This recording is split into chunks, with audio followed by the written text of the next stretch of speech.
왜 개혁주의가 우리 기독교에서 필요한지, 왜 우리가 개혁 신학을 공부해야 하는지, 그럼 과연 개혁주의 정신은 무엇이고 개혁 신학은 무엇인지, 이 사실 따지고 보면 엄청난 주제인데요. 공부를 이제 엄청나게 해가는데, 사실은 이 교재가 제가 신학 박사 학위를 받을 때 논문을 제가 제출한 것이 개혁주의 정신과 기독교 교육학적인 관점에서 본 두 관계성을, 상호 관계성에 관한 연구를 제가 논문을 제출했는데, 그래서 박사 학위를 받을 때 제출한 논문 가운데서 이걸 이만큼만 제가 발췌한 겁니다. 핵심만. 그렇게 해서 개혁주의 정신하고 개혁신학은 무엇인지를 우리가 이제 공부를 해가는 과정이 있습니다. 그리고 이 과정은 또 MD로 과정도 되지만은 또 저희가 박사 과정에서도 이 과정을 제가 과거에 가르쳤습니다. 그래서 그렇게 하시고 여러분 자부심을 가지고 공부하시길 바라겠습니다. 네.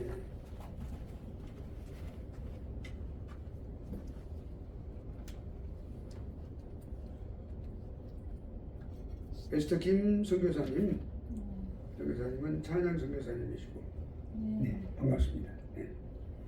그리고 우리 네, 이원재 장로님, 반갑습니다. 아주 하나님께서 우리 장로님한테 귀한 그 은사를 주셔가지고 찬양 인도에 관한 특출한 그런 은사를 주셨군요. 그래서 함께 또 찬양 인도해 주셔서 참 감사드립니다. 네. 그리고 매주 제 시간에는 한 곡씩 이렇게 찬양을 불렀으면 합니다. 어떠세요? 좋습니다. 네, 찬양 한 곡 부르고 하시는 분 계세요? 한 곡만 딱 부르고 시작하겠습니다. 네, 오케이. 자, 그럼 이제 우리가 오늘 하나님의 말씀, 여러분에게 하나님 말씀을 제가 이제 드립니다. 두 번째 주, 제 첫째 주는 사도행전 20장 22절에서 24절. 제가 이 드리는 성경 말씀 속에는 뭐냐면 이번 학기에 공부할 개혁주의 정신과 개혁신학에 관한 핵심적인 말씀이 들어있어요. 우리가 지난 학기에는 구원론을 공부했었죠. 구원론에 관한 말씀들이 다 들어있었어요. 이번 학기는 개혁주의 정신과 개혁신학에 관한 내용이 핵심적으로 들어있는 말씀만 제가 이제 뽑아서 드리는 거예요. 그러면 이거를 여러분이 3분 설교가 아니고 단순한 설교가 아니라고 말씀드렸죠. 뭘 하냐면 이 말씀 가운데서 개혁주의 정신, 개혁신학의 핵심적인 그런 정신, 신학적인 핵심이 뭐냐, 그걸 발견하시길 바랍니다. 그래서 발표해야 하는 거예요. 그러니까 설교를 하시는 게 아니라 발표회를 하는데 말씀을 바탕으로 해서, 우리 신학은 말씀을 바탕으로 해서 나온 거기 때문에, 학문이기 때문에 말씀에서 찾아야 됩니다. 그러니까 개혁주의 정신과 개혁신학의 핵심적인 그런 진리가 여기 말씀 속에 들어있어. 오늘 드린 말씀 속에도, 지난번에도 그렇고, 여러분들이 이제 제가 한 7, 8, 9, 10, 아마 이번 학기 10가지 정도, 10개, 11개 말씀을 드릴 거예요. 그러면 그거를 이제 한 번만 하게 될지, 한 번 이 말씀에서 하고, 그 다음에 주제 드린 거 있죠? 거기서 두 번은 아마 여러분이 이제 그 발표를 가실 거예요. 그러니까 오늘 드릴 말씀은 마태복음 말씀입니다.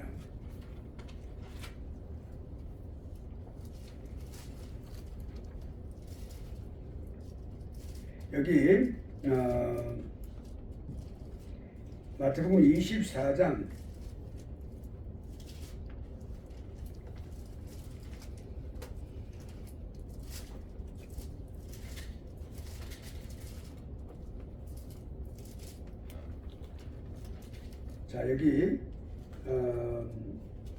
32 그러니까 32절로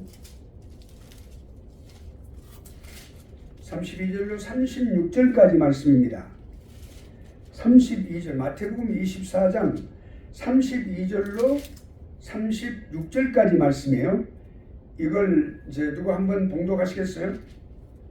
우리가 같이 봉독하죠.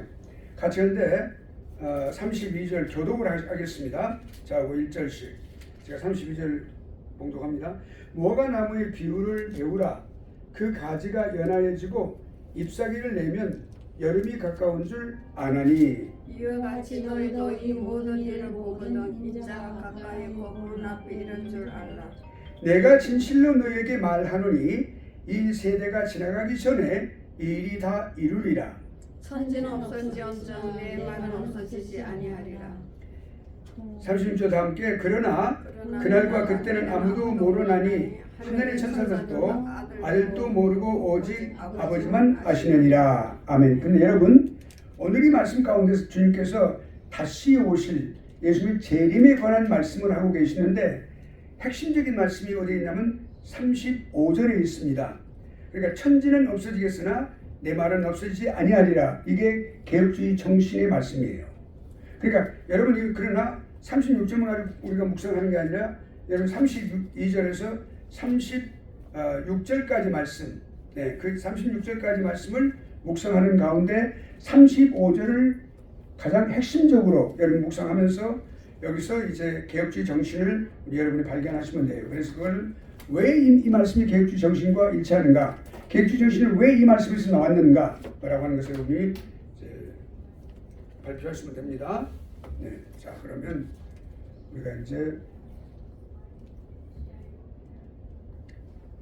공부하는 내용으로 들어가겠습니다.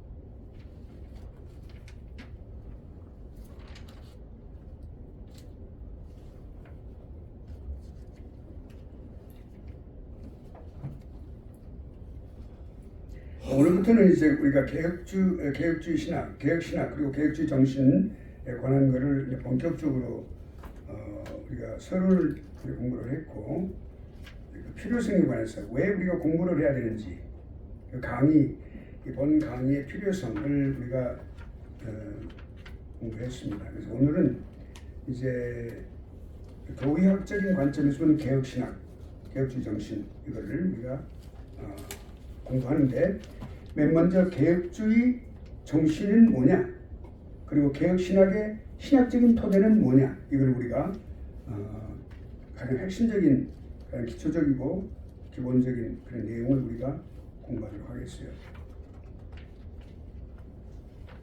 만일에 지난 시간에 공부를 참여하지 못하신 분은 교재를 보시면 왜 우리가 개혁신학을 공부해야 되고 개혁주의 정신을 이해해야 되는지에 대해서 교재를 참조하시면 되겠습니다.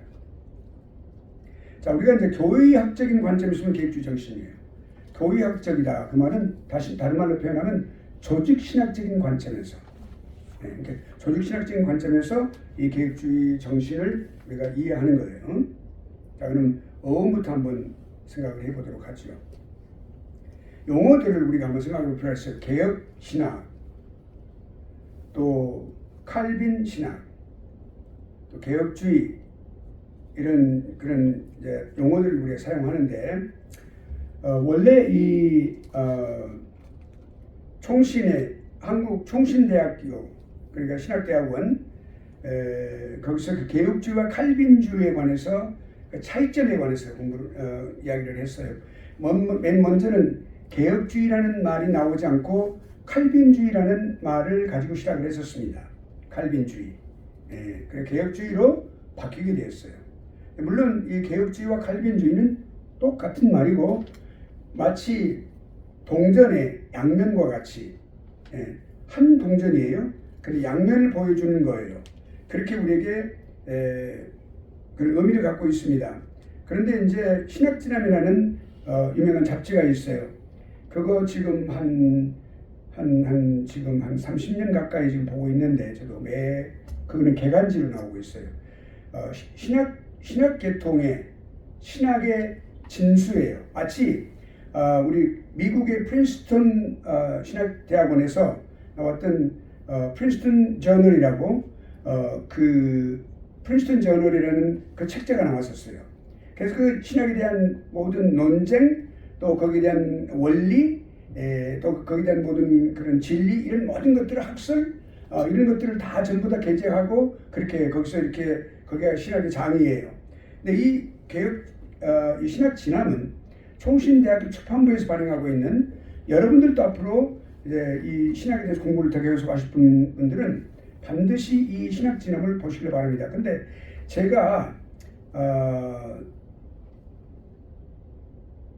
서점에 가서 이렇게 이제 오다를 해서 쓰고 있는데 놀라지 마세요.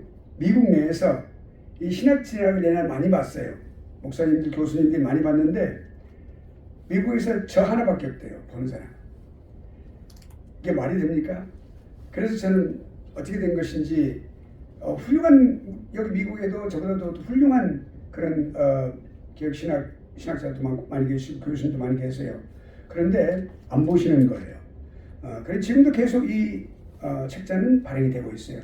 아주 훌륭한 모든 총신의 교수님들과, 그리고 지난날 박형영 교수님이라든지 박사님이라든지 이런 분들, 이런 업적에 관해서 또 지나온 모든 과정에 대해서, 신학의 발전에 대해서 여러분들이 그걸 계속 읽으면 아주 마치 훌륭한 도당쟁이가 칼을 갈듯이, 낫을 갈듯이 여러분의 신학을 갖고, 그리고 그 신학에 관한, 신학을 통한 그런 안목, 예리한 안목을 여러분이 갖게 돼요. 이게 진리와 비진리를 분명히 구분하게 되고 그런 역량을 여러분이 갖게 된다고요. 이게 이 신학 진학이 갖고 있는 중요한 역량이에요, 여러분. 그러니까 프린스턴에 지금도 저널이 나오고 있는데, 그건 옛날에 1929년에 이전에 나왔던 그런 내용은 지금 다 사라져버리고 말았어요. 근데 이 신학 진학은 지금도 변함이 없어요. 예. 완전한 개혁 신학, 칼빈 신학에 완전하게 딱 돼서 그 모든 것들을 말해주고 있는 참 훌륭한 잡지입니다. 많이 보지는 않지만, 그걸 많이 본다고 해서 그것이 유명한 책은 아니에요. 그러나 이 신학 진학은 꼭 여러분들이 구독을 해서 보시길 바랍니다. 특히 어딥니까? 생명의 말씀사에 구독 신청을 하시면 될 거예요. 자, 그러면 이 개혁주의라고 하는 이 말, 개혁주의를 볼까요? 칼빈주의, 그러니까 개혁주의가 가장 핵심적으로 거기에 이렇게 갖고 있는 그 요소는 뭐냐? 성경의 권위입니다. 하나님의 주권입니다. 내가 좀 말이 좀 빠르다는 그런 평을 받았어요. 제 1강을 듣고 나서 왜 그렇게 바쁘십니까? 참 잘하셨는데 많이 바쁘시더라고 그렇게 해요. 그래서 제가 그래요? 제가 그럼 천천히 하죠. 오늘 천천히 좀 강의하는 거예요. 그래서 자, 성경의 권위예요. 개혁주의 가장 핵심적인 것은 성경의 권위입니다. 여기서 한번 여러분한테 질문해 볼까요? 저는 봐보세요. 여러분 성경은 어떻게 생각하세요? 성경이 여러분의 삶과 행위와 그리고 신앙생활을 인도하는 유일한 규범이 됩니까? 아닙니까? 됩니다. 됩니까? 네. 됩니까? 네. 되면 아멘 하세요. 아멘. 바로 그거예요. 지금 여기 개혁신학은 여러분이 갖고 있을 같은 가장 건전한 신학과 동일한 거예요. 여러분 개혁신학이 이미 여러분들은 그 바탕으로 되어 있는 거예요. 그걸 이거 지금 정립해 나가면 체계적으로 정립해 나가는 것일 뿐이에요. 여러분 이미 그런 개혁신학을 갖고 계신 분들이라고요. 자, 그러면 자, 그래요. 성경이 보니까 그다음에 하나님의 주권, God's authority, 하나님의 주권이 모든 사람의 뜻대로 하신다. 여러분 어떻게 생각하세요? 하나님의 주권을 믿고 계십니까? 아멘. 바로 그것입니다. 예, 인간의 주권이 아니에요. 예, 우리 신학교는 앞으로 크게 발전하게 될 겁니다. 왜? 하나님이 기뻐하시는 신학이 이렇게 바닥에 아주 이렇게 강조되어야 되거든요. 그 바탕이 이루어져야 되거든요. 예, 개혁 신학. 자, 그다음에 전인적인 구원, 이게 뭡니까? 전인적인 구원은 영혼과 육체를 말합니다. 인간은 2분으로 되어 있어요. 영혼과 육체로 나눠져 있어요. 성경에 가면. 그런데 3분으로 되어가지고 영혼, 육으로 되어 있다고 해서 잘못된 거예요. 우리가 인간론에서 이미 조직시에서 공부할 때 우리가 명확하게 제가 그 모든 것을 성경적으로 다 말씀드렸어요. 3분이 아니고 인간을 3분설 하는 게 3분 세 가지로 나누는 게 영혼육으로 나누는 게 아니에요. 그렇지 않고 영혼과 육체 이 두 가지로 나눠져 있어요. 성경은 그걸 말하고 있다, 말씀하고 있다. 그러면 이걸 영혼과 육체의 구원이에요. 우리가 구원을 받을 때 영혼만 받은 게 아니에요. 그러니까 옛날 영지주의자들은 그렇게 말을 했어요. 초대교회 때, 그러니까 초대 교부들이 계실 때, 그 초대 교부들은 그 잘못된 것에 이제 여러분 그 교회사에서 배웠죠. 그 방화기구에서 그렇게 아주 그 훌륭한 일들을 했었는데, 그게 뭐라고 해서 그 영지주의의 그 가르침이 뭐예요? 뭐라고 했어요? 영혼만 구원받았으면 되니까 육체는 아무렇게나 살아도 된다 이렇게 말을 했어요. 여러분 그렇게 생각하십니까? 아니죠. 예, 구원은 영혼과 육체가 함께 받는 겁니다. 그러니까 여러분 육체의 모든 일들도 여러분 우리가 거듭나잖아요. 그럼 육체의 모든 일도 함께 거듭나는 거예요. 그러니까 우리가 과거에 살아왔던 여러 가지 습관적으로 했던 잘못된 그 아무런 거부감이 없이 살아왔던 것들 우리가 하나님 앞에 거듭나게 되면 그걸 미워하게 되는 거예요. 자연히 멀어지게 되는 거예요. 그게 거듭남의 증거예요. 그것이. 자 그러면 여기 이제 지금 말씀이 지금 오케이 우리가 지금 가고 있는 걸 볼 겁니다. 자 그럼 그 다음에 무조건적인 예정이에요. 하나님께서 구원을 예정하실 때 어떤 조건, 얼굴 참 잘생겼어. 우리가 세상 말로 해볼까요? 얼짱이야. 그 사람 운동 많이 했으니까 그 사람 몸짱이야. 또 그 다음에 여러 가지 있어요. 아무튼 그렇게 잘생겨서 그럴까요? 그 돈이 많아. 그리고 교회에 그냥 섬김의 그 놀라운 역사들이 많이 그냥 놀라운 그런 섬김의 그런 일들이 많이 있어. 실천적인 사람이야. 여러분 그게 구원의 조건이 될까요? 됩니까? 안 됩니까? 안 되죠? 네, 하나님은 그런 거 상관없어요. 이미 하나님은 우리가 태어나기 전부터 예정하셨거든요. 우리가 태어나기 전부터 이미 예정하셨어요. 그러니까 우리를 그거 보고 하시는 게 아니라 그걸 예정론자리 그렇게 말하고 있어요. 이미 미리 아셨기 때문에 그걸 예정하셨다 그렇게 말하는데 참 잘못된 거죠. 그러니까 하나님은 그렇지 않다. 예정을 하셨어요. 먼저 사람을 예정하셨어요. 하나님의 주권에 의해서 그렇게 하신 거예요. 그다음에 인간의 책임. 구원받은 자들에게 어떤 책임이 있을까요? 하나님의 부르심에 합당한 삶을 살도록 그렇죠? 그런 의무감이 있어요 우리에게. 예수 그리스도 다시 오시는 그걸 기억하면서 우리가 주님 맞이한 그런 신부로서의 그 역할 하기 위해서 우리가 이 땅에서 순결한 삶을 살아야 되겠다고 생각하는 그런 의무감. 부부가 결혼을 했어요. 그 정조관념이 있어야 되겠죠. 그 정조에 관한 건 의무예요. 결혼의 의무예요. 그거는 믿는 사람의 의무이기도 하는 거예요. 그런 인간의 책임과 의무가 있단 말이에요. 그걸 강조하는 거예요. 그 다음에 문화적인 명령. 이게 문화적인 명령은 인간이 누리고 있는 모든 문화들이 있어요. 문화. 그 문화적인 배경을 갖고 있는데 그 문화가 우리 인간에게 영향을 끼치는 것들이 많이 있어요. 오늘 현대 문화가 우리에게 미치는 영향이 얼마나 많습니까? 근데 그걸 우리가 수용을 하지 않더라도 거기에 대한 우리 문화적인 그 문화 변화에 따라서 하나님께서 말씀을 분명하게 전해주시는 거기에 대한 적용을 어떻게 할 것이냐 이 문제를 우리에게 말씀해 주시고 있는 거예요. 그 다음에 사회적인 책임. 우리가 개인적인 책임도 아까 인간의 책임이라고 그랬죠. 또 사회적인 책임이에요. 사회적으로 살아갈 때 한 일원으로서 우리가 어떠한 책임을 갖고 살아가느냐. 그러니까 성경에는 그렇게 돼 있어요. 예수님께서 그러셨죠. 자, 너희가 동전을 가져오라. 가져오라 그랬어요. 가져와서 그러니까 이제 가이사에게 바치는 거 옳습니까? 하나님께만 바치는 거 옳습니까? 하고 물어봤으니까 주님을 갖다 아주 그 궁지에 몰아넣기 위해서 그런 질문을 했어요. 예수님께서 그러면 너희들이 데나리온을 가져오라. 그걸 가져오라 그랬어요. 그 앞을 보면서 뭘 보이느냐 그랬어요.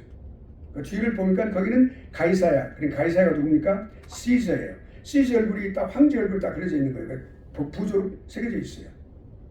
네. 그러면서 이렇게 말씀하셨어요. 하나님의 것은 하나님께, 그리고 가이사의 것은 가이사에게 바쳐라. 이 말은 우리 현대적으로 말하면 하나님께 드릴 모든 분명한 이런 파이낸셜, 그러니까 어떤 물질적인 그런 의무는 분명히 해야 된다. 11조. 요즘 뭐 11조 뭐 안 해도 된다고 그렇게 말하는 그 얼빠진 목사들이 나와가지고 그 유튜브에 많이 하고 있더군요. 그거 따라가지 마세요. 그 사람들은 잘못된 사람들이에요. 그러니까 11조는 분명히 성경에 구약에서부터 다 그렇게 기록되어 있고 그렇게 해야 되는 것이죠. 의무란 말이에요. 하나님께서 11조뿐만 아니라 감사도 그렇고 모든 해야 될 그런 책임과 의무를 다해라. 하나님께. 그리고 또한 국가에 대해서 사도 바울이 뭐라고 했어요? 사도 바울을 통해서 하나님께 뭐라고 하셨어요? 국가의 의무에 대해서 그러니까 국가가 그냥 존재하는 것이 아니다. 국가를 위해서 기도하고 국가가 평화로워야 너희가 삶이 행복하고 평화롭다 그렇게 말씀했어요. 그러니까 기도해라. 그리고 국가에서 그냥 칼을 가지지 않았다. 국가는 우리를 보호하지만 우리가 잘못하고 범죄하는 사람들은 반드시 단칼에 치는 그러한 분명한 그런 잘못을 이렇게 판단하고 그렇게 심판하는 그런 권한도 하나님께 주셨단 말이죠. 그러니까 국가에 대해서 우리가 세금, 특별히 예를 들어볼까요? 그 인컴 텍스를 자꾸 그냥 이렇게 한국 사람도 그렇고 미국 사람도 그렇고 미국 사람도 그렇지 않은 것 같아요. 근데 그냥 빠지려고 이렇게 어떻게든 이걸 갖다 이렇게 이용해가지고 그냥 그렇게 그 세금 보호 안 하려고. 그럼 안 되겠죠. 그거는 국가에 대한 의무를 잘해야 된다는 거 말이죠. 그러니까 하나님께 대한 의무, 국가에 대한 의무는 다 잘해야 된다. 그러니까 예수님께서 그때 답변이 아주 명확하고 분명하니까 그 바리새인들이 그 사람들이 어찌할 수 없어요. 당연히 어떠지게 된 거죠. 이와 같이 우리가 사회적인 책임이 있어요. 또 사회가 올바르게 나아가야 될 그런 책임을 갖고 있다고 말이죠. 그냥 우리가 어떤 혁명을 일으켜서 사회를 올바르게 나가는 그런 것은 아니에요. 잘못된 거죠. 네, 그게 아니고 우리가 개인적인 구원을 한 사람 한 사람 시킴으로써 그 한 사람 한 사람이 구원받는 사람이 많아짐으로써 이 사회가 밝아져가는 거죠. 사실 개인 구원의 문제를 갖고 있고 그런 사회적인 책임을 갖고 있다. 이게 지금 계획주의에서 신학사상 가장 강조하는 신학사상의 핵심적인 신학사상이란 말이에요. 그러면 칼빈주의는 뭐냐? 대동소이예요. 근데 여기 칼빈주의가 성경의 권위와 하나님의 주권 똑같아요. 똑같단 말이에요. 왜냐하면 뿌리가 같으니까. 칼빈주의 5대 강령. 5대 강령이 뭐냐면 나중에 말씀드려요. 그거는 알미니안주의와 칼빈주의의 차이점에 대해서. 칼빈주의의 5대 강령은 성경적인 거예요. 사람이 전적으로 부패했다. 그리고 하나님께서 은혜를 베푸시는 것은 전적으로 아무런 조건 없는 은혜를 베푸신다. 그 하나님께서 구원하실 때는 반드시 선택적이다. 제한적인 속죄를 말하는 거예요. 그리고 하나님께서 반드시 구원하신 사람들은 그 구원이 헛되이 되지 않고 끝까지 그 구원을 이루신다. 궁극적인 구원을 말씀하시는 거예요. 성도의 개념을 말씀하고. 튤립이에요. 그러니까 튤립, total depravity, unlimited atonement.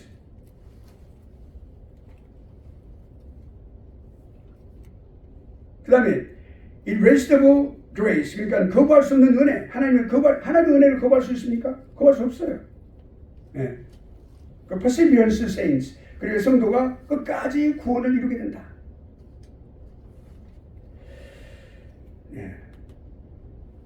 unconditional grace, 그 다음에 limited atonement. 그러니까 하나님의 은혜를 베풀어서 반드시 구원 받는 사람은 구원받는 사람이고 받지 않는 사람이 있다. 다 많은 사람이 다 많이 구원받는 게 아니다 말이죠.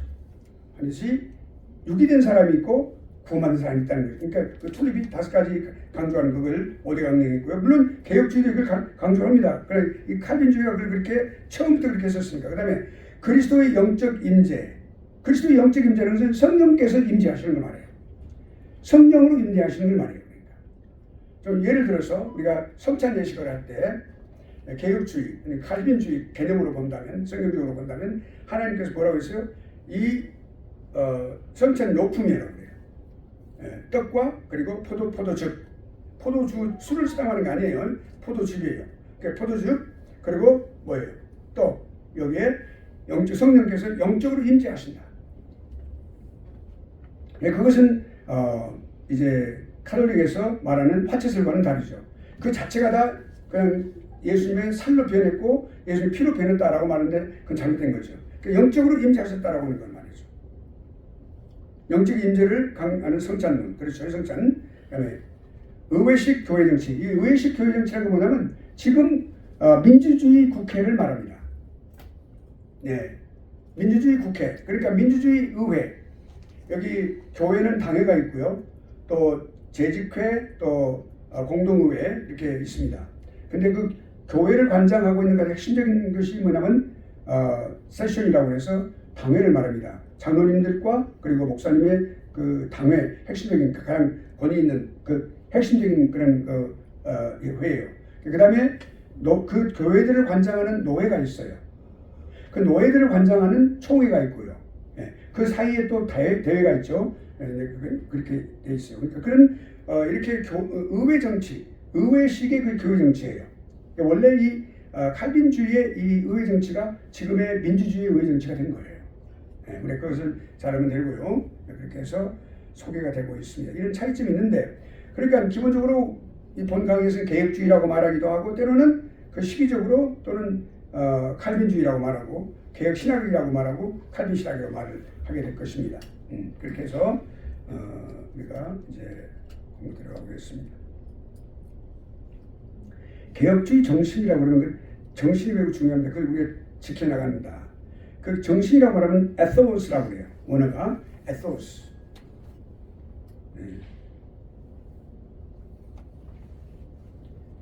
헬라어로 에토스에서 나온 건데 영어로는 에토스로 되어 있어요. 익숙해지다, 에토라는 그런 단어에서 나왔는데, 그러니까 어떤 민족 정신이라든지 우리가 개혁주의 정신 그럴 때 이거는 그 정신이라고 이거 정신이 에토스란 말인데, 그 말은 민족 정신이나 또는 사회적인 사조, 또 기풍이라든지 풍조 뭐 이런 의미가 있죠. 그러니까 개인이나 공동체의 특성을 꼭 이렇게 유지해 나가는, 보수해 나가는 그런 사상이나 관념을 말할 때 우리가 정신 그렇게 말합니다. 우리 대한민국의 민족성이라고 말할 수 있고, 국민성 말할 수 있고, 미국 사람들의 국민성 이렇게 말할 수 있고요. 민족 정신, 이렇게 기풍은 뭐냐 이런 것들을 우리가 지금 미국이 많이 좀 퇴보됐지만 기본적으로 미국 사람들이 갖고 있는 기본 정신이 있어요. 그런 것들을 말해준 거죠. 그러니까 특유한 어떤 그 기존의 가치관을 말하는 거죠. 이거 말할 때 우리가 정신이라고 말합니다. 그러니까 개혁주의, 그런 리폼 트래디션, 개혁주의 정신, 이렇게 역사적인 전통성, 우리 성경은 반드시 역사적인 것을 꼭 중요시하고 있습니다. 그래서 역사적인 그 전통성을 우리가 잘 지켜나가고 염두에 두기 때문에 정신이라는 말을 쓰고 있는 거죠. 개혁주의 정신 이렇게 말을 하고 있습니다. 또 특별히 이제 개혁주의를 말할 때는 그냥 어떤 인간들이 갖고 있는 어떤 그냥 단순한 정신이 아니고, 그것은 반드시 누구하고 하나님과의 관계, 하나님과 인간과의 그 관계를 특별히 추구한 거예요. 신학적인 체계를 말할 때 우리가 개혁주의라고 말합니다. 또는 개혁신학 이렇게 말을 하고 있죠.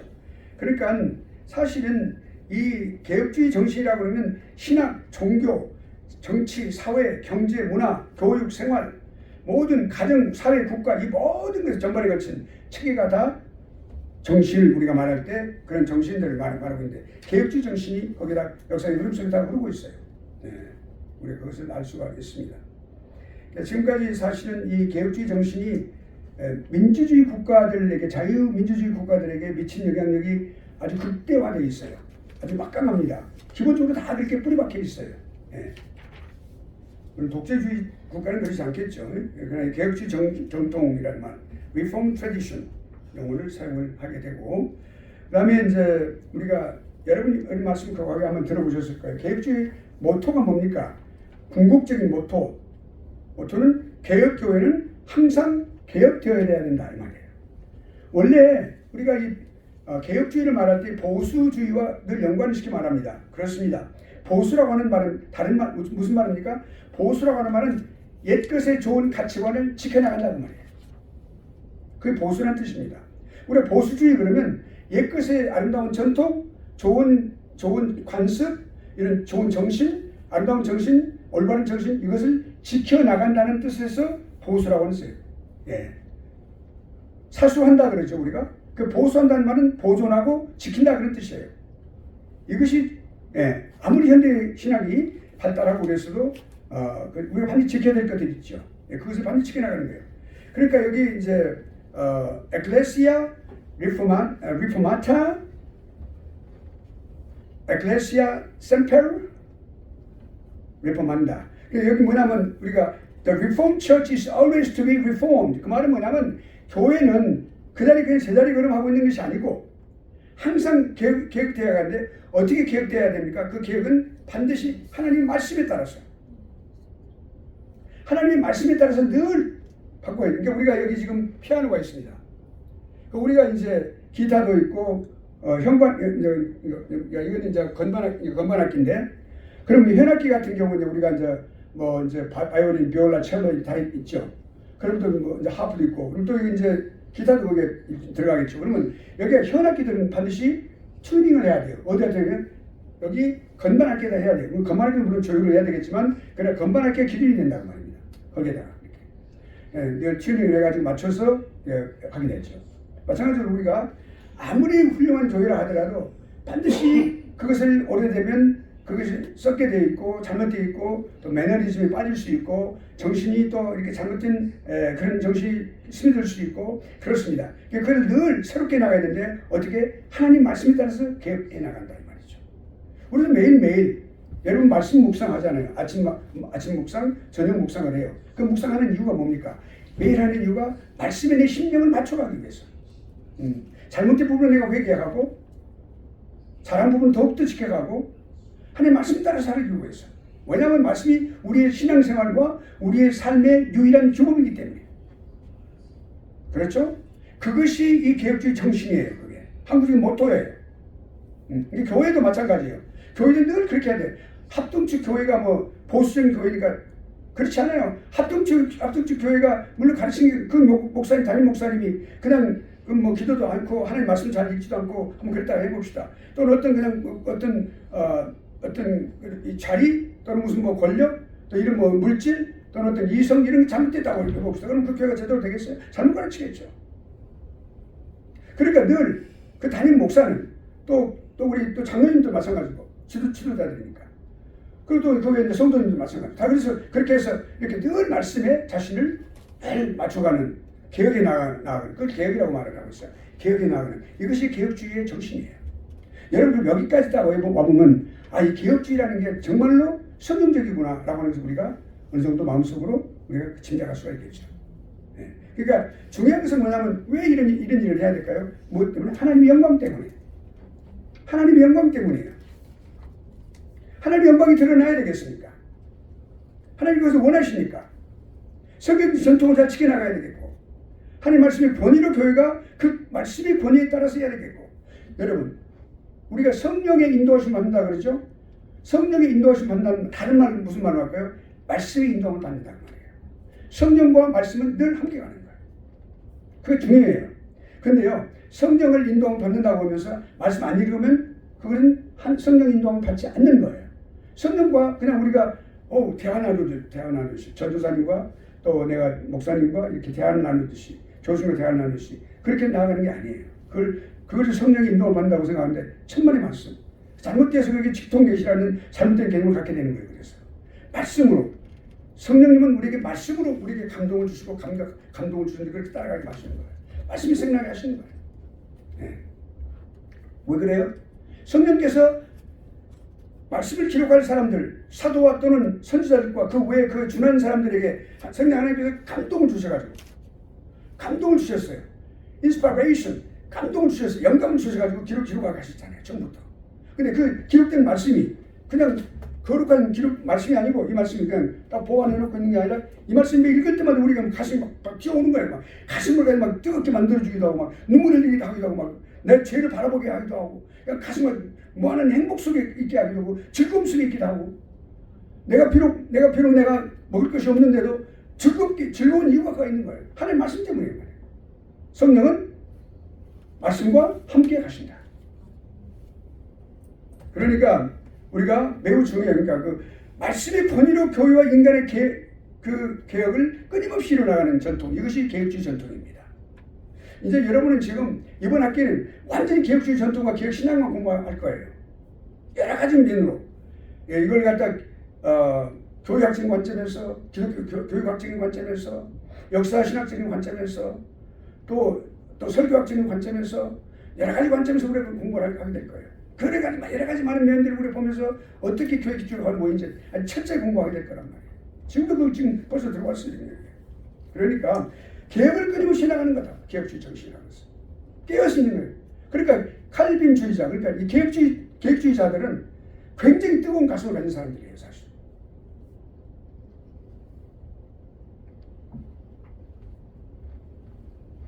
이미 여기까지 이렇게 우리가 강의를 딱 이렇게 가면은 줄 수 있는 사람은 없어요. 기도 눈 이러고 기도하면서 고개 끄덕하면서 기도하실 분은 없단 말이에요. 뜨거워지잖아요, 가슴이. 안 그래요? 네. 자, 그럼 봅시다. 자, 그러니까 이것을 갖다 이 정신을 교회에 적용을 할 때 또 다른 반면에는 다양성이 있는 거예요.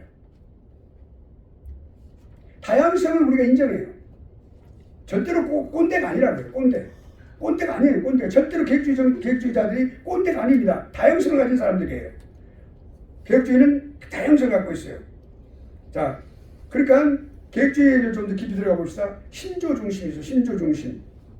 신조는 뭐냐면 doctrinalist. 그러니까 신조 중심이면 doctrinal이면 그 우리가 초대교회 예수님 승천하시고 그 사도들 그리고 속사도들 교부들 이 교부들 그 4세기까지 4, 5세기까지 그 교부들이 그렇게 활동을 많이 하셨는데 그 교부들이 하나님 앞에 신앙을 고백하는 것들이 있어요. 신앙을 고백하도록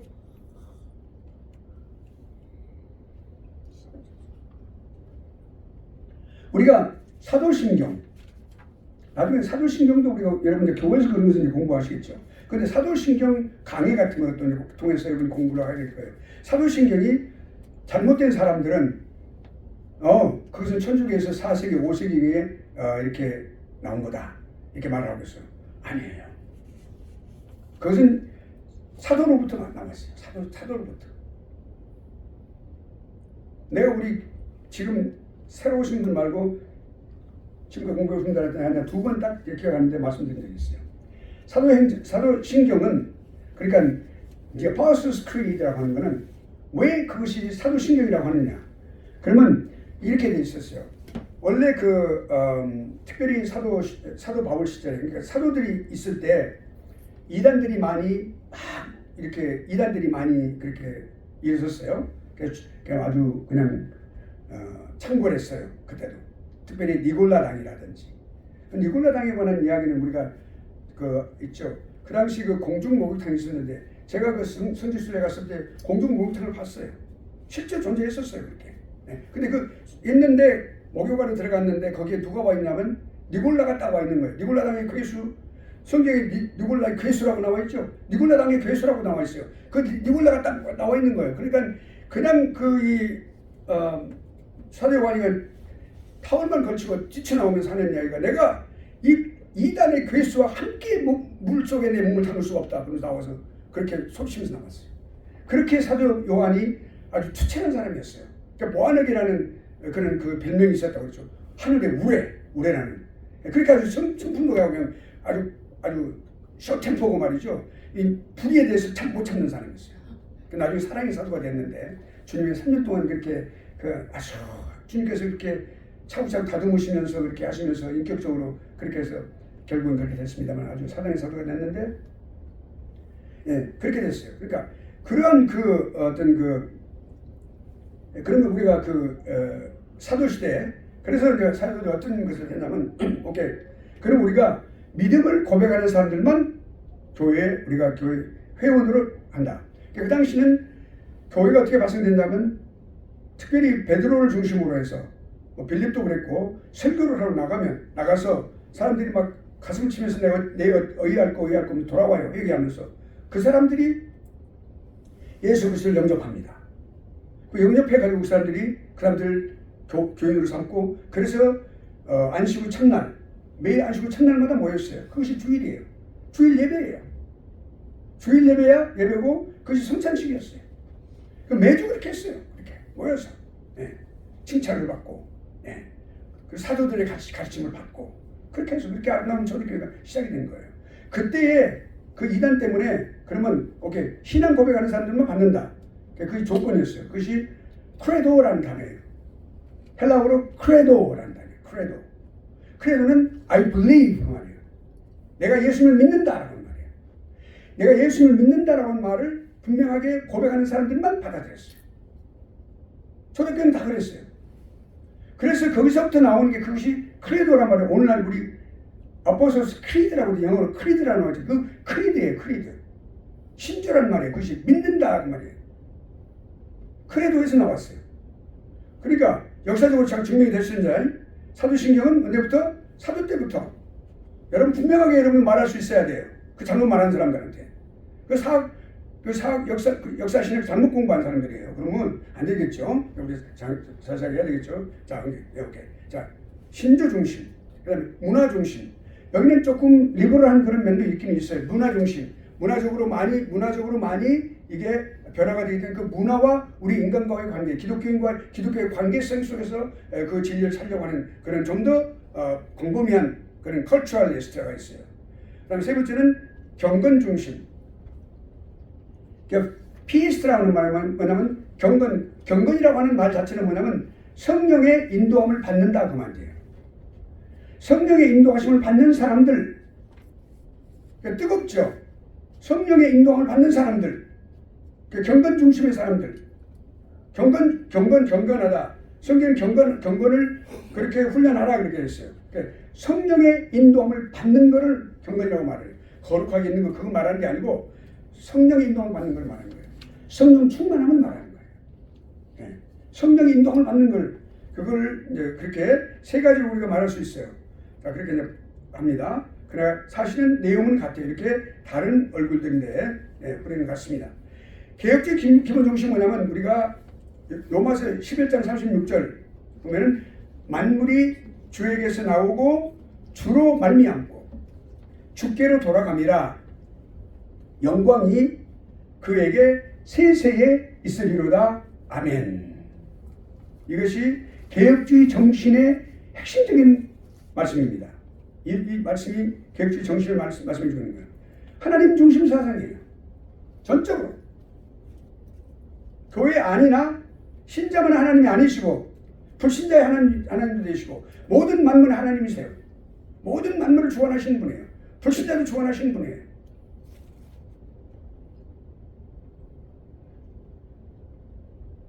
그러니까 하나님과의 관계성에서 일어나는 모든 종교와 윤리라든지 도덕이라든지 이런 모든 우주 만물과 모든 관계 속에서 그런 어떤 문화들 지금 우리가 다른 문화에 살고 있잖아요. 옛날 분보다도. 그리고 모든 관계 영역에서 실제 주권을 행사하시는 분이 누구냐? 주인 되시는 분이 누구냐? 하나님이시라는 것을 말해주는 거죠. 예. 기본 정신이 바로 그거예요. 이제 그러니까 우리가 이제 이렇게 우리가 이제 신학을 말할 때 잘못된 분들 그래요. 신학 그거는 우리 인간이 만들었잖아요. 근데 무슨 인간이 만든 걸 그렇게 우리가 중시할 필요가 뭐가 있습니까?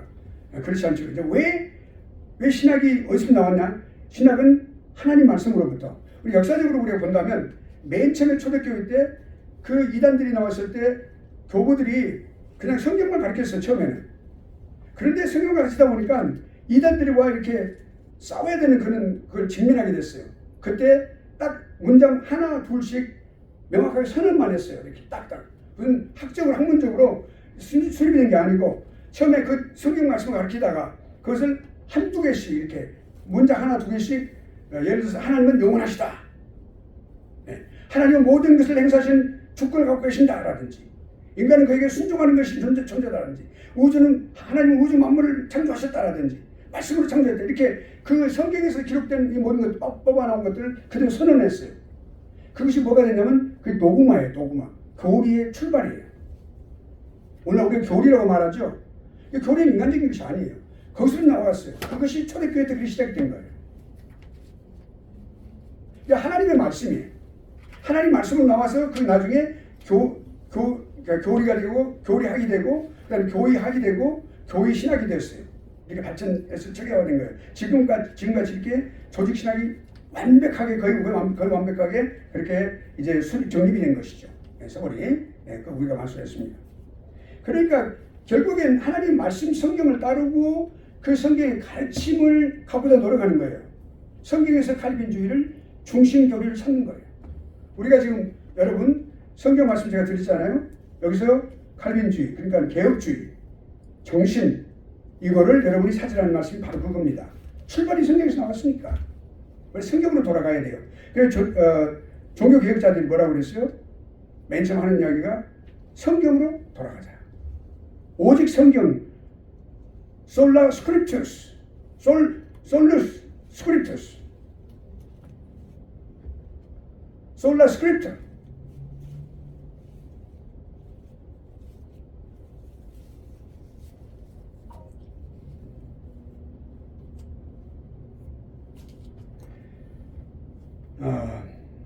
솔라 스크립투스. 그래서 성경 중 오직 성경이라는 말이죠. 그러니까 우리가 성경에서 이렇게 보면은 절대로 인간의 어떤 개인적인 의견을 가하거나 감하지 않습니다. 그 인간의 생각으로 성경에 있는 것을 감하지 않아요. 그렇게 하지 말라고 그러셨거든요. 그래서 하나님의 말씀을 반드시 그 지시에 여기까지 가라. 그럼 가는 거예요. 예를 들어서 너희가 오리를 가다가 누가 같이 가자 그러면 10리까지 동행해 줘라. 그건 하라 그 말씀이거든요.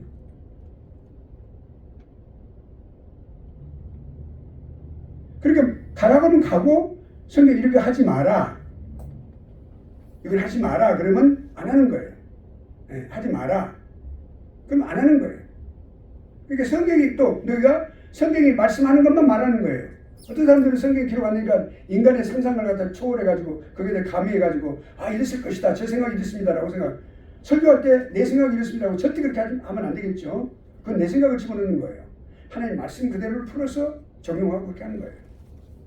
올바른 설교자는 절대로, 그리고 사도 바울이 이렇게 말했습니다. 그렇게 하는 게 아니고 사도 바울을 통하여 하나님께서 말씀하셨습니다. 하나님 말씀이거든요. 예레미야 선지자를 통하여 이렇게 말씀하셨습니다. 예레미야 선지자가 이렇게 말했다고 하는 게 아니에요. 그러면 잘못됐어요. 주님은 주님께서 말씀하셨으니까 주님께서 이렇게 말씀하셨습니다. 그렇게 해야 되겠죠. 야고보를 통하여 하나님께서 말씀하셨습니다. 오케이? 그렇게 해야 되겠죠. 반모섬에 있었던 사도 요한을 기록을 통하여 이렇게 요한교실에서 몇 장에서 말씀하셨습니다. 꼭 그렇게 해야 됩니다. 그래야 그 설교자가 첫째 하나님 말씀의 권위를 내세우는 거거든요. 그러면 그 말씀이 권위가 있는 거예요, 사실. 그래서 말하는 것은 말하고 침묵하는 것은 침묵해야 돼요. 거기 이상 넘어가면 안 돼요. 그러면 우리 자신들 개인적인 잘못된 것이 들어갔을 때 그 말씀이 축복의 말씀이 못 되는 거죠.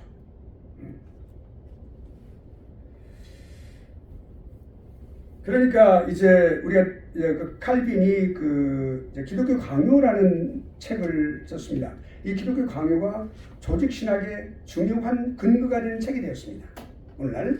그러니까 다른 교단에서도 지금 나온 이렇게 전통적으로 나온 조직 신학 책들을 다 참조해서 보는 이유가 바로 그것이 이제 하나님 말씀을 통하여 그렇게 나오는데, 우리가 좀 더 깊이 들어가 보면 기독교 강요 몇 번 이렇게 증거가 돼가지고 이제 이렇게 독자들이 그리는 글에서 나와 있어요. 뭐라고 되냐면 그 모든 신학 서적의 중요한 그 저술의 목적이 나와 있는데, 본서에서 내가 목적하는 것은 신학 공부하는 사람들로 하여금 여러분을 말합니다. 하나님의 말씀을 읽을 수 있도록 준비시키는 데 있다. 어떻게 말씀을 읽어야 되고 어떻게 말씀을 묵상하고 그 말씀을 잘 묵상하고 잘 내 것으로 삼아서 어떻게 내가 가르쳐야 될까. 그러기 전에, 가르치기 전에 내가 어떻게 살고 어떻게 말씀을 적용해서 어떻게 삶을 살아가야 될까. 그리고 그걸 내가 어떻게 성도들에게 말을 잘할 수 있을까. 이거를 잘 준비시키는 데 있다. 이 기독교 강요가 그렇다는 것이죠. 그것이 그리고 가르쳐서 그들이 하나님의 말씀에 쉽게 접근하여 아무 장애 없이 그 말씀 안에서 생의 걸음을 걸어나갈 수 있게 하는 것이다. 그러니까 먼저 그 신학도들이 말씀으로 잘 살아갈 수 있도록 올바르게 하나님 말씀과 함께 더불어서 동행하며 살아갈 수 있도록 하기 위한 것이 기독교 강요의 저술의 목적이에요. 근데 그것이 나중에 이제 조직신학의 중요한 근거가 되는 서적이 된 거죠. 그러니까 그 목적이 성경적이죠. 예레미야서 10장 23절에 뭐라고 해서 누가 그 한번 읽어보시겠어요? 교재에 나왔는데 예레미야서 10장 23절.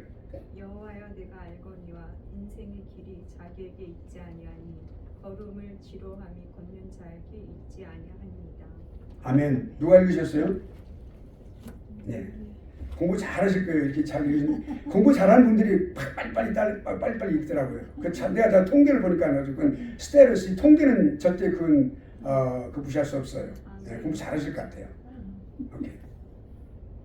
공부만 잘하면 안 되겠죠? 목회를 잘해야 되겠죠? 네. 목양을 잘해야 되겠죠. 자, 그러면 봅시다. 여호와여 내가 알거니와 잘 알고 있습니다. 인생의 길이 자기에게 있지 않다. 우리 안 되는 게 많아요. 우리 하고 싶은 거 못 하는 거 많아요. 그렇죠? 왜 이거 안 되는가? 그 하나님 뜻이 없어요. 우리 그거 알아야 돼요. 제가 죄송합니다. 제가 신학교를 하고 싶어서 제가 13년을 기도를 해서 지금 안 주시는 거예요. 예. 저는 교수로서 만족해요, 지금은요. 예. 꼭 그래야 된단 말이에요. 제가 칼빈 신학교, 미시간 칼빈 신학교에 벤 맥켄 교수님이 있는데, 젊었을 때 그 당시는 오래됐으면 1990년대 후반이니까 오래됐는데 지금은 아주 뭐 할아버지 되겠죠. 근데 그 젊으신 분이었어요, 그때. 근데 그분은 아주 강의를 잘해 크리스찬 에틱 가르치는 분이신데, 그렇게 그분은 이제 다른 교회 가서는 설교 목사로 계시는 거예요. 담임 안 하고. 근데 그분이 꿈이 있어요. 깨어지지 않는 꿈이 있어요. 줄기찬 꿈이 있는데 목회하고 싶은 거예요. 설교를 엄청나게 잘하신 분이에요. 설교도 잘하겠다 그러니까 하고 싶지 않겠어요. 근데 하나님께 주시지 않는 거예요. 하나님께서 교수로 한정시켜 놨어요. 근데 그분은 점수가 얼마나 짠지 A를 맞을 수가 없어요. 저도 잘 썼는데 100+밖에 못 받았어요. 다른 거 다 A 맞았는데 그 100+밖에 못 받았어요. 다른 것도 마찬가지로 B- 받는 분도 많아요. 아무튼 그래서 하나님께서 그걸 갖다가 주시는 하시는 거예요. 걸음을 인도하시는 분이 바로 하나님께 있다. 걷는 자 있는 게 아니고 하나님께 있다. 라고 하는 사실을 칼빈주의가 바로 그 정신이에요. 하나님만이 모든 인생길을 인도하시는 분이심을 확신하는 거죠. 여러분 마음속에 이 개혁주의 정신을 공부하면서 여러분이 정말로 또 하나의 그런 그 확신이 찬 그런 시간들을 가지시길 바라겠습니다. 이게 중요해요. 신학도들은 공부가 더 중요하죠. 공부가 중요하지만 공부가 중요한데 그 공부 이전에 여러분의 가슴이 뜨거워야 돼요. 그래서 여러분이 말씀에 놀라운 역사가 일어나고 기도할 때 역사가 일어나고 전도의 역사가 일어나고 여러분 그런 영혼 구원의 역사가 일어나는 거예요. 그리고 여러분 공부도 잘할 수 있게끔 수석은 하나밖에 안 나오겠죠. 근데 A는 다 받을 수 있잖아요. 그렇죠. 그리고 할 수 있는 거예요. 그렇게. 그것도 덤으로 하나님께서 주시는 거죠. 그러니까 자 봅시다. 인생을 인도하시면 하나님이다. 성경 말씀은 현실 사회 생활 속에서 확실히 적용하는 거예요. 성결한 삶을 살기를 노력하는 거예요. 칼빈주의잖아요. 또 칼빈주의가 뭐예요? 자신의 공로가 아니다. 내 공로가 아니다. 그러니까 칼빈주의의 그 고백이 뭐예요? 저지난번에도 시간에도 우리 고백을 다 하라고 하셨는데 이건 내가 살아온 게 내가 아니다. 내가 노력에 의해서 된 게 아니구나. 하나님의 전적인 은혜의 결과입니다. 이거 고백하는 거죠. 아 그렇구나. 내가 숨 쉬고 있는 것도 내가 다리로 이렇게 걸을 수 있는 것도 아침밥 먹을 수 있는 것도 얼마나 감사한지. 모든 게 하나님의 은혜죠. 그 은혜를 인하여 믿음으로 말미암아 구원을 얻었다. 에베소서 2장 8절의 말씀. 그래 이것을 확신하는 거예요. 그것이 그 정신이 칼빈주의 정신에 들어있어요. 이걸 가르치는 거예요. 칼빈을 가르치는 게 아니고 그 사람을 통하여 하나님께서 발굴하게 하셨어요. 보석들을 발굴하게 하셨어요. 그러니까 완전한 안내자가 되시죠. 하나님은. 우리가 하나님을 의지하는 이유가 있어요. 하나님은 완전한 안내자. 하나도 실수함이 없으신 하나님. 완전하게 내 생명까지 맡길 수 있는, 내 미래까지 맡길 수 있는, 나의 꿈까지, 나의 기도 제목까지 맡길 수 있는 그분 자신과 그 하나님의 자신과 하나님 자신과 하나님께서 하시는 일 모든 사역을 완전히 신뢰하는 거죠. 궁극적으로 승리하게 될 것이다. 믿는 자, 하나님의 자녀들, 그 하나님의 종들은 분명히 승리하게 될 것이다. 지금은 어느 때인가 중간에 창피를 당할 수 있고 부끄러움 당할 수도 있어요. 내가 잘못 없는데. 그러나 궁극적으로는 분명하게 세워주실 것이다 라고 확신이 있는 거죠. 왜냐하면 하나님께서 하시는 것이니까. 하나님께 그 뒤에서 모든 일을 해오고 계시니까. 하나님만 찬양하는 게 그래서. 이 유명한 그 헨만 바빙크가 그랬어요. 마지막 신학을 다 하고 나면 신학을 더 깊이 해갈수록 결국 뭐가 남느냐? 우리 앞에 우리가 멈추게 된다. 그리고 찬양을 하게 된다. 하나님과 원대하신 거고 위대하신 그 원대하심 앞에서 우리는 다른 말 할 수 없다. 오직 입을 벌려서 하나님을 찬양할 수밖에 없는 존재가 되는 것이다 라고 말했어요. 바로 그거예요. 그 깊은 경지에 들어간 사람이에요. 오직 하나님의 영광을 위해서만 살아야 되겠다 라고 결심을 한 거죠. 여러분도 결심도 그렇습니까? 아멘. 네, 그렇습니다. 여기까지 이제 했어요. 그러면 이제 신학적인 토대로 한번 들어가 봅시다. 정신이 과연 무엇이냐 이런 우리 공부를 했습니다. 이제 The Theological Foundation 여기 공부를 한번 해보도록 하겠습니다. 자, 그러면 자, 이 신학적인 토대 그러니까 칼빈주의 신학적인 토대 그러니까 개혁 신학의 칼빈 신학의 개혁 신학의 신학적인 토대 이게 뭐냐? 어떻게 신학적으로 토대가 되는 무엇이 과연 토대가 된다? 중요한 요소 두 가지가 있습니다. 하나님을 아는 지식과 인간을 아는 지식 두 가지로 나눠져요. 이거 아주 중요합니다. 이거는. 예, 그러니까 하나님과 인간에 대한 이중적인 지식이에요.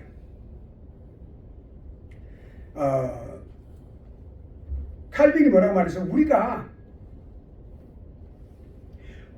하나님에 대해서 우리는 많이 알지 못한다. 그러니까 두 가지예요. 그러니까 안다는 것과 이해하는 것 두 가지가 있어요. 근데 이 개혁 신학자들은 뭐라고 말하냐면 우리가 하나님을 알 수 있다고 말을 해요. 왜냐하면 성경이 그렇게 말씀하고 있으니까. 근데 우리가 하나님을 다 이해할 수는 없다고 말합니다. 왜냐하면 우리의 이성에 한계가 있으니까. 하나님은 이렇게 넓으신 분이신데 광대하신 분이신데 우리 이성은 여기에 요만큼 되잖아요. 우리가. 그럼 우리 그 좁은 이성으로 하나님을 다 이해할 수 없죠. 알고는 있어요. 하나님에 대해서 안다고요. 그걸 우리가 주장하는 거죠. 그걸 강조하는 거죠. 그런데 하나님에 대해서 우리의 지식을 더 많이 완전히 가지려면 반드시 인간에 대한 지식도 가져야 된다 그랬어요. 우리 인간의 지식을 알 때 상대적으로 하나님에 관한 지식을 더 잘 알 수 있다 그 말이에요. 이거 이중적인 지식이라고 말을 해요. Duplex cognition.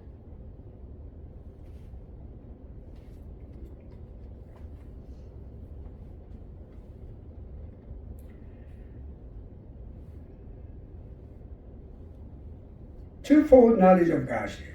그러면 신학 원리를 한번 봅시다. 하나님에 대한 지식 먼저 보도록 하죠. 자, 여기 지금 우리가 다 보고 있어요. 우리 자동차 타고 올 때 산을 보고 하늘을 보고 옆에 있는 차들을 보고 모든 인간 사람들을 보고 또 내려가면 이렇게 노컬로 오면 개들도 보고 닭들도 날아다니는 거 새들도 날아다니는 거 보고 다 보죠. 나무들이 울창하게 서 있고 다 있어요. 풀도 있고 풀포기도 있고요. 여러분 참 놀라운 것은 고속도로에 그 아주 조그마한 그 콘크리트가 있는데 콘크리트가 딱 이어진 부분에 나무 하나가 자라가지고 팍 바람 날리고 있는 거 보셨죠? 그러니까 얼마나 그 생명력의 아름다움을 볼 수가 있습니까? 그렇죠? 그럼 그런 것도 보고 뭘 생각해요? 우리가 그런 것을 볼 때 이것을 만드신 분이 계시구나. 창조주가 계신다는 것을 우리가 알 수 있잖아요. 칼빈이 그래서 우리가 하나님의 성품에 대해서 깊이 숙고할 때마다 그분은 모든 자연 세계를 지배하신 것을 알 필요가 있다. 이것도 다 그러니까 예수님께서 그러셨어요. 마태복음 16장 33절 그 이전에 그 심지어 후반절에 뭐라고 되어 있어요. 자, 하나님께서는 너희가 다 길쌈을 매지 않아도 이게 다 꽃을 봐라. 나라는 공중의 색을 봐라. 그렇게 노력하지 않아도 이건 이제 그냥 프리페이스한 거예요. 노력하지 않아도 그렇게 너희 하나님께서 그렇게 아버지께서 그렇게 천국께서 보이신다. 이게 하물며 너희일까 보냐? 너희는 누구냐? 너희 옷보다 더 중요한 사람들이다. 그러니까 하나님께 모든 것을 지배하고 계시고 관여하고 계시고 다 하고 계신다는 거죠. 심지어 무생물까지 다. 그러니까 그것을 통해서 그런 사실을 우리 알게 되면 어떻게 돼요? 하나님을 우러러 보겠죠. 믿음으로 바라보겠죠. 우리 안에 신앙이 그렇구나 신뢰하는 그 마음을 갖게 되겠죠. 그러면 그거 건축에 주야라고 부르겠죠. 내가 뭐 필요할 때 또는 내가 어떤 소원이 있을 때 또는 내가 그냥 주님을 사랑하는 마음이 그냥 충만할 때 주님 하고 부르겠죠. 부르짖는 거예요. 그리고 내가 경배하는 거죠. 찬양을 통하여 기도를 통하여 하나님 내 몸짓 내 모든 말을 통해서 하나님 앞에 입을 통해서 그렇게 된단 말이에요. 그러니까 결국 피조물을 바라볼 때 그것들을 다 지배하시면 누구나 하는 사실을 우리가 알게 된단 말이죠. 우리가 산에 가면은 호랑이를 잡으러 가요. 그럼 호랑이를 잡고 호랑이 안 보이는 거예요. 잘 안 보여요. 그럼 뭘 보고 알 수 있어요? 발자국을 통하여. 발자국을 통하여. 그 사람 손바닥보다 더 큰 발자국 있다고 그러죠. 이렇게 호랑이 발자국 사람 손바닥보다 크다고 그래요. 손바닥보다 더 크다고 그래요. 발자국이. 그만큼 커요. 그 덩치가 큰 그만큼 무서운 존재예요. 근데 그 발자국을 통해서 또 이제 호랑이가 배설물을 통해서 배설물 속에 그 어떤 토끼라든지 이런 것들의 털이라든지 이런 것들이 뾰족하게 있는 것들을 통해서 이 뱅수가 있다면서 알게 된단 말이죠. 네. 이런 모든 우리 지구상에 있는 모든 것들을 통해서 우리가 하늘부터 땅까지 모든 것들을 통해서 이것을 만드시고 이 모든 것들을 주관하고 계신 분이 하나님의 사실을 알게 된단 말이에요. 반드시 어느 한쪽만 아는 게 아니라 반드시 하나님과 그리고 우리 인간의 두 가지 이중적인 그런 지식을 갖게 된다는 걸 말하는 거죠. 여러분 제 말이 안 빠르죠? 빨라요. 여러분 좋습니까? 빨라요. 빨라요? 지금도 빠릅니까? 네. 빨라요. 지금도? 빨라요. 그러면 더 천천히 해야 되겠네. 그러면 내가 여러분 잘 알겠죠? 이렇게 할까요? 여러분 지금 이거 뭐 교수님, 빠르지는 않은데 네. 발음이 정확하게 해주길 바랍니다. 그래요. 그러니까 좀 빠르다는 말씀이죠. 네. 알겠습니다. 자 그러면 천천히 하면 발음이 정확하게 나가겠죠. 우리 뉴스가 되십니다. 네. 자 우리가 우리가 30분까지입니까? 40분까지입니까? 40분까지. 40분까지. 예. 자, 그러니까 봅시다. 우리가 창조주 하나님을 알고자 하는 사람. 그 누구는 무엇을 보면 알 수 있을까요? 성경을 보면 알 수 있습니다. 발음 정확합니까 이제? 예. 제가 신경을 쓰고 있습니다. 네. 물 좀 마시고.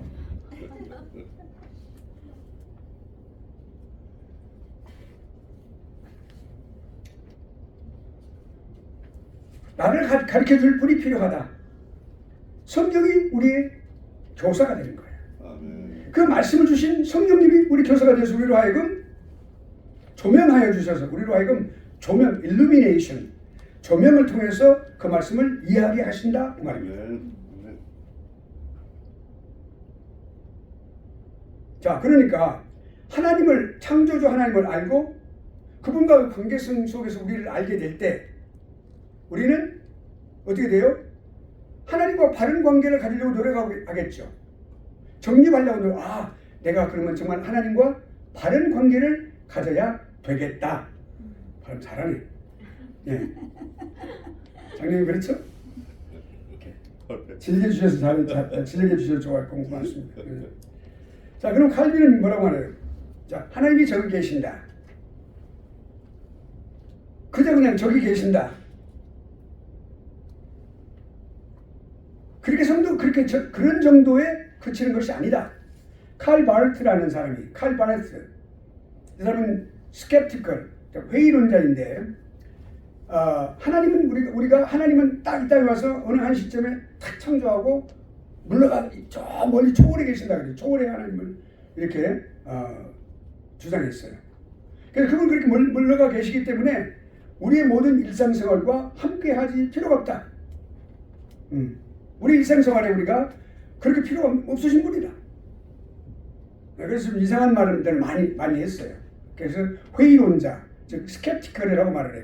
우리가 그렇게 말할 때. 자, 근데 그게 아니에요.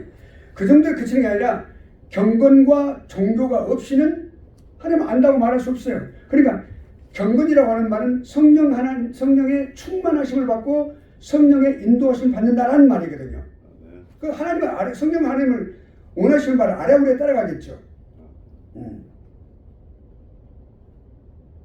또 기독교가 있기 때문에 우리가 하나님이 살아계시고 하나님의 영이 계시고 그리고 그 아들 예수 그리스도가 계신다는 사실을 우리가 알게 된 거죠. 하나님을 안다. 그래서 비로소 하나님을 안다라고 말할 수 있다 이렇게 말을 했어요. 갈비는. 경건이라는 것은 하나님을 두려워하며 그를 경외하는 것이다. 그를 따라가는 것이다. 순종하며 따라가는 거다 말이죠. 네, 그것이 경건이 칼빈 신학의 핵심입니다. 그러니까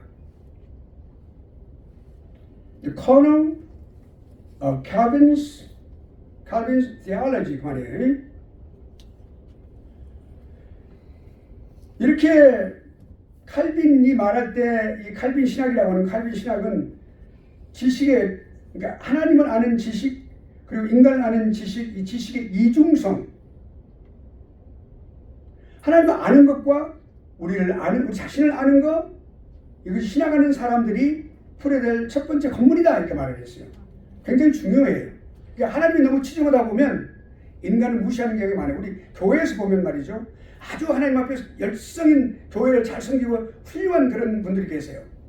그런데 인간관계는 너무 많이 잘못된 것을 우리가 볼 수가 있죠. 그것은 인간을 너무 모르기 때문에 너무 치중했으니까 하나님을 잘 알고 인간을 잘 알고 이렇게 균형을 이루어서 같이 해야 되는데 그렇지 못했다라고 하는 것을 우리가 알 수가 있습니다. 네. 끝에만 저기 가서 잘 있습니다. 이런 내내 요령을 더 알게 돼가지고 그러면 안 돼요. 자,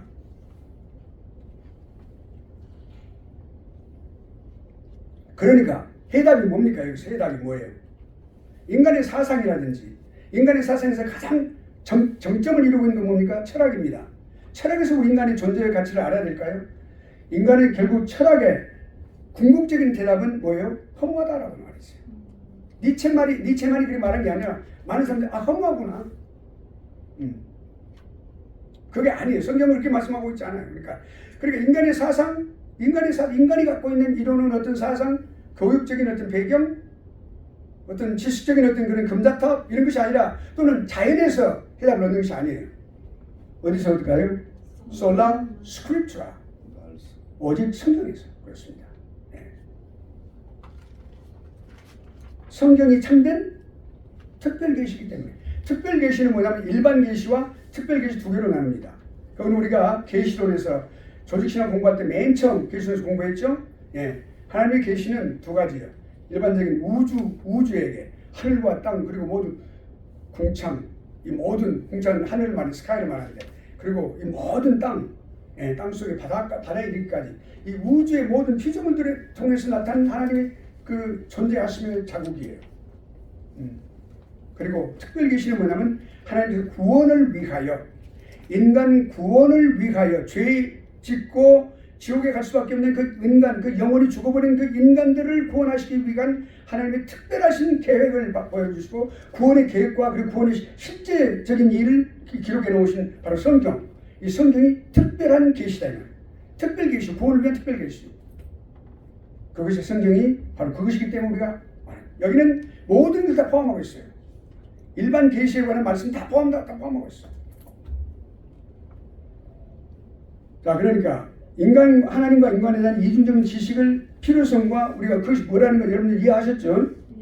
네, 이렇게 나가니까 훨씬 더 여러분 이해가 좋아요? 네. 말도 저 이렇게 천천히 하고 끝에 그랬습니다 이렇게 하고 그러면 이제 좀 더 이제 점입 가격이라는 말이 있어요. 점입 가격이라는 말은 더 깊이 들어가고 아름다운 그런 장면으로 들어간다 그런 것인데 하나님의 주권이에요. 더 깊이 들어가 보는 거예요. 이렇게. 심해 바다 잠수부들이 들어갈 때 쫙 들어갈 때 그냥 들어가는데 심해 속으로 들어갈 때마다 그 두려움도 있고 또 신비로움에 대한 어떤 동경도 있고 그리고 어떤 그런 걸 느낀다고 그러죠. 예. 그리고 사고도 많이 납니다만은 the sovereignty of God. sovereign God. sovereign 그러면 아주 주권적인 하나님 그 말이에요. sovereignty 그러면 주권이라는 뜻이에요. 자, 그러니까 신학자는 가르치는 자고 신학도는 배우는 사람이에요. 신학을 배우는 사람, 신학도. 그럼 신학자는 누가 가르치는 사람이에요. 그 신학자는 뭐 귀를 이렇게 즐겁게 한다든지 연구를 또 그렇게 즐겁게 하는 일만 하면 안 된다. 참되고 진실되고 유익한 것들을 가르치고 양심을 확증하는 일에 기울여야 된다 이렇게 말을 했어요. 그것이 신학자의 자세입니다. 자, 그러면 그런 자세를 가지고 어떤 것을 연구해야 되냐? 하나님의 중심신학. 개혁신학은 한마디로 말해서 하나님 중심신학이다. Theocentric theology 그렇게 말해요. 영어로. 예. 우리 제이슨은 아마 참석을 못했지만 이걸 공부할 때 내 한마디씩 영어로 해주면 그 이해를 많이 좀 할 수 있을 것 같아요. 그래서 하나님 중심신학이에요. 하나님 중심신학. Reformed theology is the theocentric theology.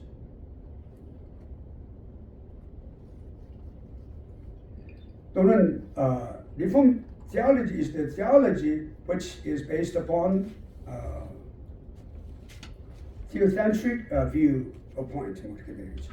자, 칼빈의 저술을 우리가 또 이렇게 보고 있고 가장 중요한 뭐냐면 하나님 중심의 사고예요.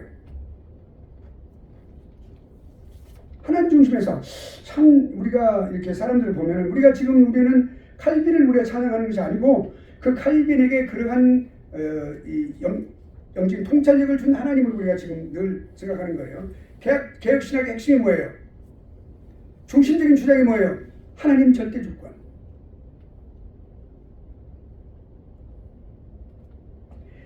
개혁신학의 핵심적인 도리가 가르침이 진리가 하나님 중심신학이에요.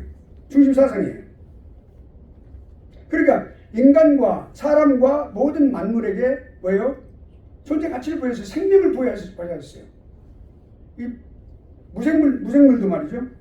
만들어낼 수 있도록 인간이 만들어냈잖아요. 근데 이런 원자재 같은 경우에 동이라든지 또는 철이라든지 이런 모든 것도 다 근데 존재하는 거 다 존재하겠구만. 그 원인이 제일 원인이 되신 분이에요. 그렇게 하셨어요. 하나님께서. 어떤 분이 그러더라고요. 어떤 이제 자연의 The Planet Earth라는 아주 훌륭한 프로그램이 있어요. 그게 이제 내가 나중에 시간 있으면 그걸 내가 유튜브에다 그걸 녹화하는데 내가 세이브하는데 몇 시간씩 걸려요. 근데 우리 선물로 내가 여러분한테 나눌 건데 잘하신 분들만 나눠줄까 아니면 다 나눌까 지금 제가 구상 중이거든요. 잘하는 분들만 나누면 한 두 분만 드릴 거예요. 남자애들 한 분씩 해가지고. 여러분 다 받기를 원해요? 아니면 두 분 받기를 원해요? 1번 다 받기를 원하죠? 욕심도 많으세요. 그럼 나는 죽으라고? 나는 많이 하루에 뭐 하나씩 들으면 몇 시간씩 해야 되는데 아무튼 내가 난 또 그렇게 잘해요. 책도 한 권씩 나누기 더 오는데 아무튼 내가 근데 그걸 보면서 하는 가지 있어요. 어떤 게 그런데 그게 막 악어가 막 나오잖아요. 그 예쁜 아름다운 송사리 때도 있고 막 그런 게 있어요. 고기들이 많이 있는데 악어가 있는데 악어 막 고기를 잡아먹고 또 동물 잡아먹고 있는데 악어도 하나님께서 창조하셨죠? 그렇다는 거예요. 너무 징그러우니까 저런 걸 창조하시니까 그러니까 그렇지. 그건 당연하지. 그랬어요. 그럼 왜 그러셨을까? 우리는 잘 몰라. 그러나 원래 그렇게 살게 되는데 그렇게 악한 그렇게 됐지. 하나님께서 그렇게 창조하셨어요. 뱀도 창조하셨고 그리고 범도 창조하셨고 호랑이도 창조하셨고 다 그렇게 됐어요. 자, 그러니까 하나님은 존재 가치를 부여하시는 거예요. 그 자체로. 그리고 그 새들의 그냥 그 아름다운 이 숫새들의 그 암새를 갖다 그렇게 사랑을 갖다 이렇게 하는 그 장면 막 숨추고 막 털이 막 났다 또 아름다운 그런 것들이 있어. 얼마나 자연의 아름다움이 얼마나 있는 게 몰라요. 우리가 알지 못하는 것이 지구에 엄청나게 그렇게 다 숨겨져 있어요. 그 아름다운 것들. 예. 그런 것들을 볼 수가 있어요. 그런 존재 가치를 부여하시는 누구예요? 근원이 하나님이시단 말이에요. 그리고 마지막이에요. 모든 하나님으로부터 나왔고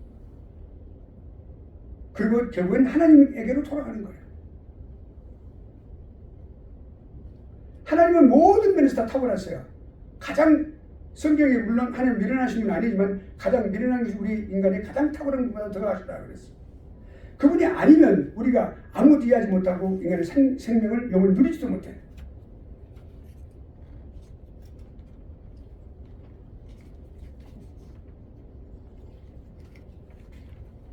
자, 그러니까 이제 개혁신학은 하나님 주권을 인식하고 이제 들어가는데 첫째 뭐예요? 하나님 주권인데 그 주권 가운데서 하나님 예정하심에 대해서 예정하심에 대해서 우리가 둘째는 그 전능하심에 대해서 이제 오늘 여기까지 공부를 하고 이 중요한 예정하심과 전능하심은 다음 시간에 하도록 할 거예요.